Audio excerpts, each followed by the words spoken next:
வணக்கம்.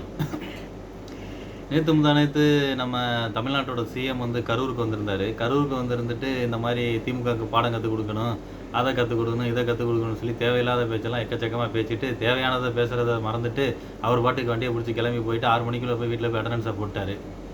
இப்ப திமுக காரங்க தான் போலீஸ்காரங்கள ஏவி விட்டு இந்த கொலை நடக்கிறதுக்கெல்லாம் ஒரு காரணகர்த்தாவா மாறிட்டாங்கன்னு தாவேகா நிர்வாகத்துல இருக்கிற மிக முக்கியமான அமைச்சர் ஒருத்தரு ஊருக்குள்ள வந்து டயலாக் அடிக்கிறாரு. இப்போ உண்மையிலுமே போலீஸ்காரங்க தான் அவங்கள கொலை பண்ணி போட்டாங்க, இல்ல கொல்றதுக்கு சாவு நடக்கிறதுக்கு காரணமா இருந்துட்டாங்க அப்படின்னா, இவன் தானே இப்போ போலீஸ் மந்திரியா இருக்கான். வேற யார் இருக்கா?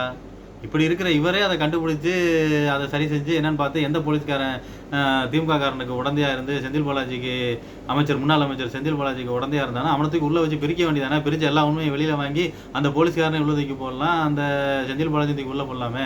எதுவுமே கிடையாது. நீ வந்து கற்பனை உலகத்துல வாழ்ந்துகிட்டு எதையோ ஒண்ணு சொல்லிக்கிட்டு இருக்க. இங்க பாரு, தெளிவா ஒரு காரணம் சொல்றேன். உனக்கு சொந்தமா தமிழ்நாட்டுல ஒருத்தன் கதை எழுதி, டைரக்ஷன் பண்ணி, இசையமைச்சு, பாட்டு எழுதி இந்த மாதிரிலாம் பண்ணிக்கிட்டு நீ வெற்றி பெற்ற படங்கள் ரொம்ப குறைவு. நீ இந்த ஆந்திரால நடக்கிற படங்கள்ல எடுத்து டப்பிங் அடிச்சு மகேஷ் பாபு படம், இந்த ஆந்திரால ஹிட் ஆகிற படம், அந்த கேரளால ஹிட் ஆகிற படம், எவனாவது சாப்பிட்டு வாந்தி எடுத்து வைக்கிறத நக்கிட்டு வந்து நீ தமிழ்நாட்டுல அதே நக்கிறத திருப்பி வாந்தி எடுத்து விட்டு மக்களை சந்தோஷப்படுத்தி அப்படி இப்படி ஓகே பண்ணி ஓட்டிக்கிட்டு இருக்க. நீனு நல்லா தெரிஞ்சுக்க, நீ வந்து கிறிஸ்டின்னு சொல்ற, ஆனா நீ கிறிஸ்தவ மதத்துக்கு உண்டானதான் எத்தனை ஃபாலோ பண்றேன்னு எனக்கு தெரியல. முட்டி போட்டு நடந்துட்டா அவன்லாம் கிறிஸ்டினா அப்படின்னா, அப்போ ஒரு ஜோசியக்கார போய் இந்து அந்த மாந்திரிகம் தாந்திரிகம் இதெல்லாம் சொல்லப்படக்கூடிய ஒருத்தனை வந்துக்கிட்டு அரசாங்கத்துல முக்கியமான பொறுப்புல நீ வந்துகிட்டு அவனை வந்து அரசாங்க பொறுப்புல வந்து நியமிக்கிற. அவனை நியமிக்கிற அப்படின்னா அப்புறம் உன்னை கேட்டா கிறிஸ்டின்னு சொல்ற.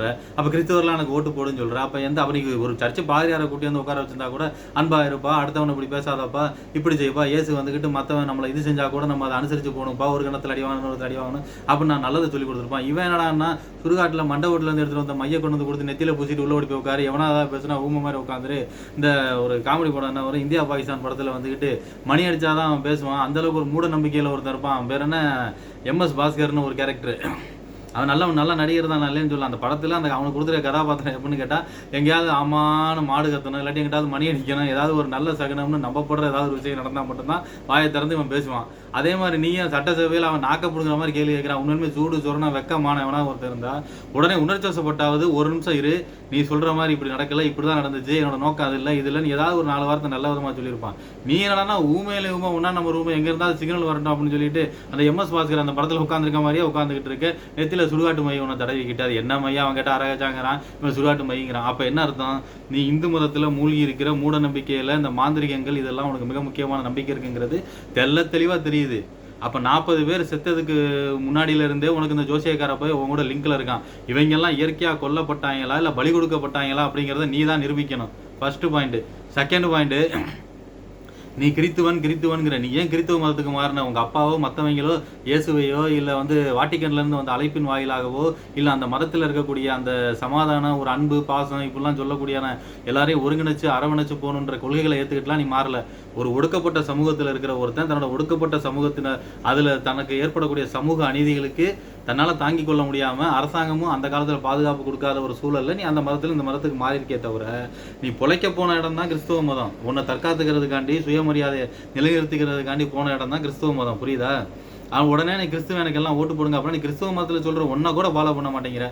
ஏன்டா இயேசு ஒரு கண்ணத்தில் அடி வாங்கினா இன்னொரு கண்ணத்தை அடி காட்டுறா அப்படின்னு சொல்லியிருக்காரு. நீ என்னடானா என்னமோ சும்மா கிடக்கிற ஸ்டாலினை என்னமோ போட்டு நொய்யி நோண்டிக்கிட்டே கிடக்குற.